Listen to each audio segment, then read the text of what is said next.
Before we watch this video, I'm gonna be sharing a story to you guys about how I got almost run over by a car. So, it was one time we were going home and then two cars came. A red one and a white one. And my mom said, "Go! Go!" She was meaning by,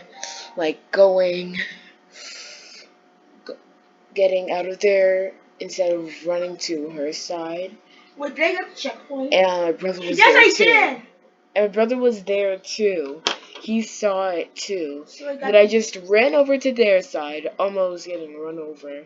So I got the checkpoint. That Great. was scary. Come wow. on, Ego!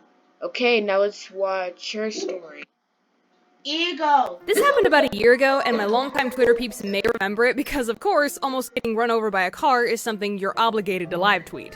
So one afternoon, after a long day of being a workaholic shut-in, I decided to stop off at my local grocery store. Now those that know me know that I'm very creepy. I'm very observant. I like to people watch sometimes. It's usually to get ideas for characters and stories. And this particular day, as I was walking in the grocery store, I came across a remarkable looking gentleman. This is important to the story, trust me. He was tall, round, wore rectangular glasses, was kinda thinning up top, and had a very distinct broom mustache. For the animation nerds out there, kinda like Eric Goldberg, only taller and less cuddly. I made a small mental note about him and carried on with my shopping. When I was done, I paid and walked my basket out the front doors. So this parking lot was set up like most grocery store parking lots, rows of spaces with handicapped spaces in the front.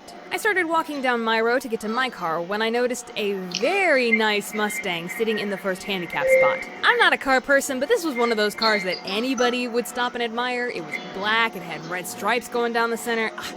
Very nice. But a nice car does not make a nice person. I started walking by this Mustang, keeping my distance at about 8 feet. And there was no indication that anybody was in this car. The lights weren't on, the engine wasn't running, nothing. And I couldn't see in there because all the windows were blacked out.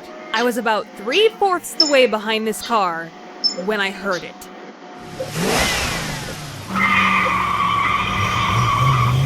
And with reckless abandon, this car shot out of the parking spot, heading right for me. I shoved my basket and dove out of the way, and I'm talking like an inch this guy missed me by. I felt the wind of it go by. I fell forward and caught myself hard on that basket. The force of the fall was enough to rip my lace leggings right at the knees. You don't believe me? Here's a picture. Those were mildly expensive. Oh, and the driver also could have killed me, or at least seriously maimed me. I realized I probably should have just ditched the basket and made a run for it, but it all happened so fast that my brain could only think, move perpendicular to this oncoming force. If the basket's in the way, take it with you. Just move! Ah! So I narrowly dodged the car and that's picked what myself I back did. up, but what was so funny was how scatterbrained confused I was. What do I do about this? Was it my fault? No, definitely his fault. He should apologize. But do I just walk away, let it go? I was like... Was it an accident? Did he do it on purpose? Is he an assassin? Do I express my outrage with an appropriate lewd hand gesture? But I was in such a state of shock that I just kept walking. I made it to my car, still coming down from that adrenaline high, when suddenly the Mustang pulled up behind me and stopped. The window rolled down, and guess who it was? Broomstache Man! He said, "Hey, I didn't mean to scare you. I just didn't see you."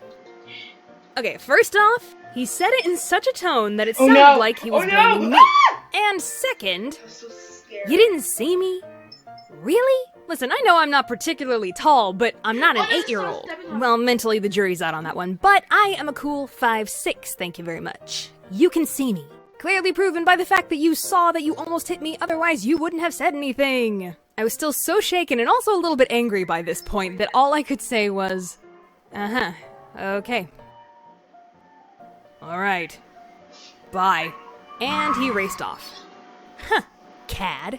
You just wait until I tweet about this.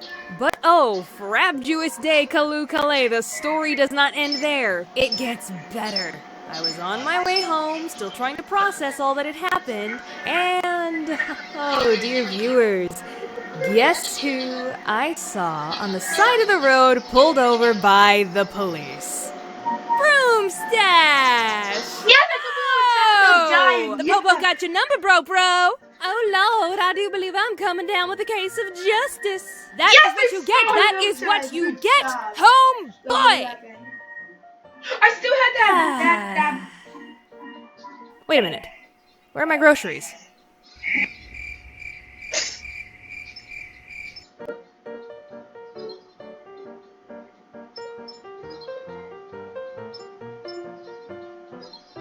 Funny, isn't it?